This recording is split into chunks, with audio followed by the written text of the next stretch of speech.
So, you want to write an essay in 30 minutes or less? I'll show you how. In part one of this series, we will begin with writing an effective introductory paragraph. I'm Lynetta Alexander Islam, and I've been an English language arts teacher for over 15 years. And besides teaching, I am also a playwright, a poet, and an author. Not only do I love to read words, but I also really enjoy teaching people how to write them. As a teacher, I noticed my students being really frustrated with writing. They had really good ideas, but often struggled with how to bring those ideas out and let them flow onto the paper. Sensing their frustration and tying that to my skill as a writer, I developed what is known as the right way format. It's a system with formulas, almost like a recipe for writing an effective essay. And I saw those frustrated students go to proficient and advanced A+ students in writing. And I'm excited to share this with you. So, when we talk about essays, you probably already know this, but essays are generally broken down into three parts. You have your introduction. This is your first paragraph. Here you will introduce the reader to the ideas or points that you would like to share. When you think about the introduction to your essay, also think about if you're at a party.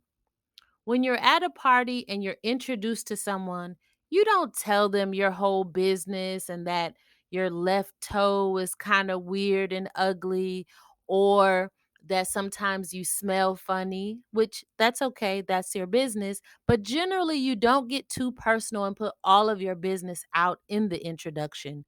You want to save that for later. You want to save that after you know that that person is interested. Same thing with writing. In the introduction, you'll see and give some little clues to your reader and let them decide if they want to know more information. That more information will show up in part two of an essay, which is the body, usually made up of 3 paragraphs. Each paragraph will provide more information on the points introduced earlier. This is really important. If in the introduction you say that you're going to talk about or write about certain things, you once you get to the body, you have to stick to those things. You can't go talking about something else that you didn't introduce in that section of your paper. Once your introduction is strong and your body is in place, then you want to go ahead and wrap it up. So the conclusion is that final part of an essay.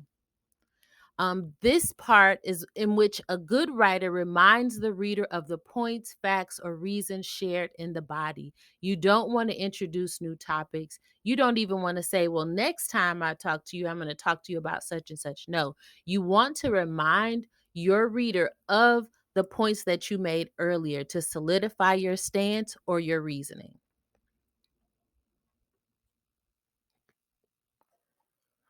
Oftentimes, when writing, the introduction is by far the hardest part.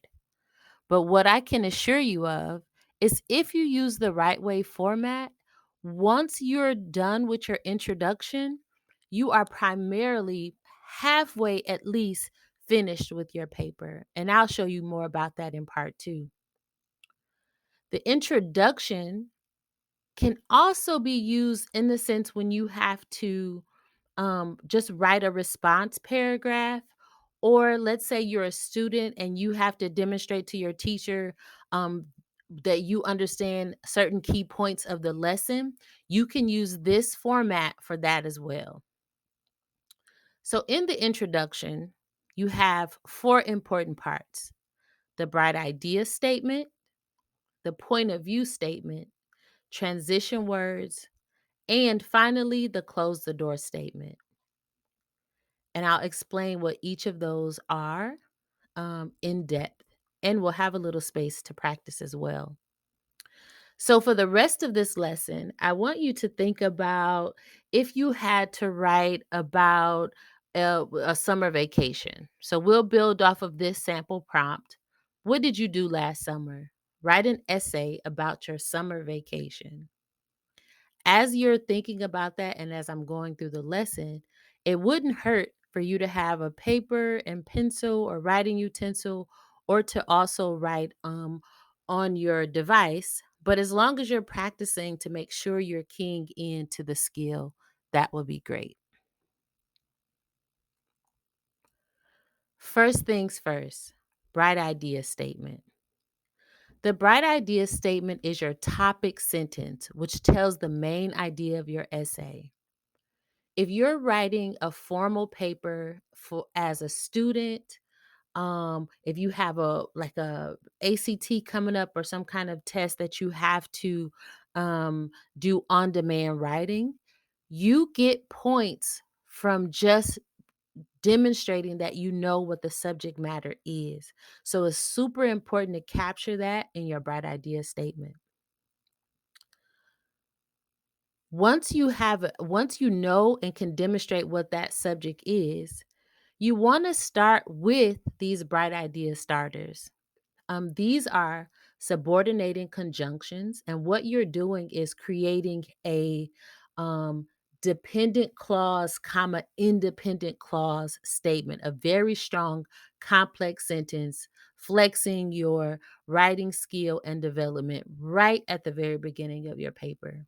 So you want to choose one of these bright idea starters to begin your introduction. After, although, even though, whenever, since, because. You'll see an asterisk by because when I was in school, I was told that you can't start a sentence with because. That's not true. If the sentence starts off with an adverbial clause, then you can very well start with because. Also, there is an attachment to this lesson with more bright idea starters or subordinated conjunctions that you can use as you are practicing and developing this skill. So, thinking about that summer vacation, an example of a bright idea statement would be whenever I consider my summer vacation, right? Summer vacation is the topic. Now you're going to hint at what your topic or what your stance is, or what we're going to learn about if we continue to read your paper, is that you had fun. So your entire statement is whenever I consider my summer vacation, I think about how much fun I had. This is really important when you are writing, doing some expository writing, and especially if you're doing persuasive writing. Once you make this statement, you can't veer from that. I mean, you can, but your paper would not be as strong as you would like for it to be. You can't talk about, oh, this part wasn't fun or this part was boring.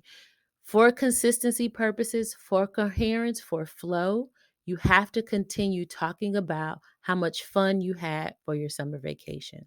All right. So that is getting us started with a bright idea statement. Next, we're going to add the point of view statement. A lot of times in formal writing, we don't really, or we shouldn't, let's say, insert ourselves as much. Even though we're talking about our own experience, we shouldn't use a lot of I statements in our essays. The point of view statement really is the only time you can step in as the writer or as the author and make a very clear stance on how you feel about the topic. So the point of view statement gives the writer's perspective. It is how the writer experienced the event as it happened. You're going to choose one of these point of view starters to express your opinion of the topic. You could start with, in my opinion, from my perspective, I feel, I believe, I think, or according to. Let's see what that looks like with our bright idea statement.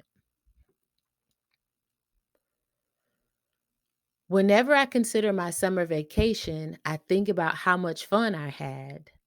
I believe this was my best summer ever. So we're staying on topic with summer vacation being a very positive experience. So, yes, we can celebrate that with a little dance. Next, we're going to introduce the reasons why we say that, but we must use transition words. Um, in our English language, the transition words are cues to the reader or the listener that we're sharing different ideas or we're presenting new ones. And you'll see the image under transition words is a bridge because the transition words are a bridge, a connector from idea to idea. And it creates flow, which is known as coherence from one idea to the next. So, for your three reasons on why your summer vacation was a lot of fun, you want to use a transition word for each one of those reasons or ideas. You can use first, second, third, first, second, last, first, next, last. Um, and just remember that with the attachment to this lesson, there are several other transition words that you can choose from. But most importantly, whatever you choose as transition words, it has to make sense and it has to move your essay along. So now what does that look like if we add transition words to reasons why our summer vacation was fun? Whenever I consider my summer vacation, I think about how much fun I had. I believe this was my best summer ever. First, our road trip gave us plenty of family time. Second, when we arrived in Pine Bluff, Arkansas, I got to spend time with my grandparents. Third, my cousins and I played all day in the hot summer sun. Guess what? The introduction isn't even done, and you already have five full sentences as an introduction. You've presented, you've demonstrated that you know what the subject is being asked of you as a writer, given an on-demand prompt. You've stated how you feel about the topic. And now you've given us three reasons with transition words to create coherence. We see three distinct reasons why that summer vacation you had so much fun and it was the best summer ever. Good job. Let's continue. Now we want to close the door, okay? And it's exactly what it sounds like. This sentence lets the reader know that nothing more needs to be said. The writer will not share any new ideas or reasons after the door is closed. Sometimes when we get really excited about a topic as we're writing, we're like, oh, yeah, I want to add another reason why. No, you don't want to do that because it creates some type of confusion for the reader.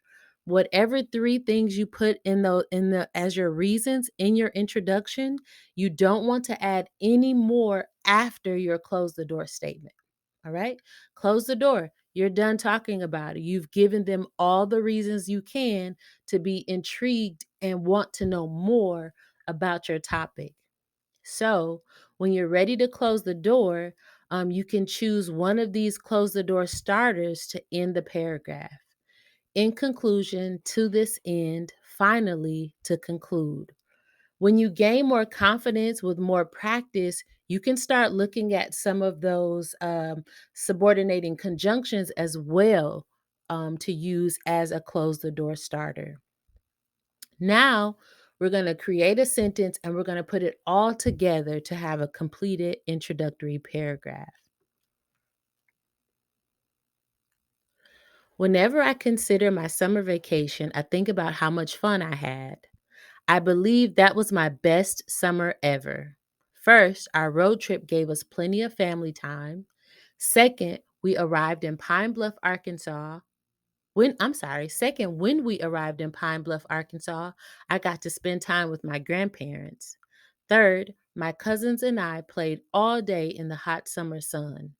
In conclusion, my family's road trip to Arkansas was the best summer vacation yet. All right. Hopefully, here you can see that you have a very thorough introduction. Your reader can decide, oh, I want to know more about what happened in Pine Bluff, or I wonder what they did on that road trip. Where did they start from? Where else did they go? I wonder how hot it was in Pine Bluff, Arkansas. So if you've intrigued your reader enough, now they're going to go into the introduction and learn more about each of these 3 points that you raised in the introduction. If your task was only to come up with a response paragraph, what did you do in the summer? And then you presented these 3 things, you're done. And it's perfectly done. You've expressed how you felt about it. Well, first, you've addressed the topic, you expressed how you felt about it, and you've given 3 very strong reasons. And you concluded the paragraph by letting the reader know how you felt about the topic, that it was the best summer vacation yet.